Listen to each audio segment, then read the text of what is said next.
দুধের ভিতরে আসলে এরকম কোনো উপাদান নাই যে দুধ দিয়ে গোসল করলে আমরা পাক পবিত্র হয়ে যাব, আমাদের মনটা ফ্রেশ হয়ে যাবে। এরকম কোনো উপাদান নাই। দুধ হচ্ছে আমরা খাই পুষ্টিগুণ সম্পন্ন, সেই জন্য আমরা দুধ খাই। কিন্তু দুধ দিয়ে গোসল করলেই আমার মন ফ্রেশ হয়ে যাবে, আমি পাক পবিত্র হয়ে যাব, সহিষ্ণুতা মানুষ হয়ে যাব, এটা সম্পূর্ণ ভুল ধারণা। এটা হচ্ছে স্রেফ একটা বন্ডামি।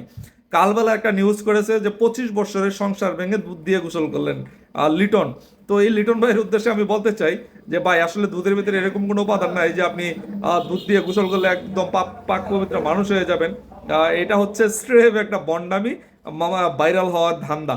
তো আপনি নিজে ভালো মানুষ হন, সৎ মানুষ হন, তাইলে দেখবেন যে এই সমস্যাগুলো আস্তে আস্তে থাকবে না। আপনি নিজে যদি অসৎ ব্যক্তি হন, তাহলে এখানে দুধ দিয়ে গোসল করলেই কোনো কিছু হবে না। আপনার নিজের কারণে যদি আপনার সংসার ভাঙে, তাহলে এটা দুধ দিয়ে গোসল করে সমাধান হবে না। আর যদি আপনার স্ত্রী অসৎ হয় বা স্ত্রী কোনো জায়গায় সম্পর্ক থাকে, সেটা ভিন্ন কথা।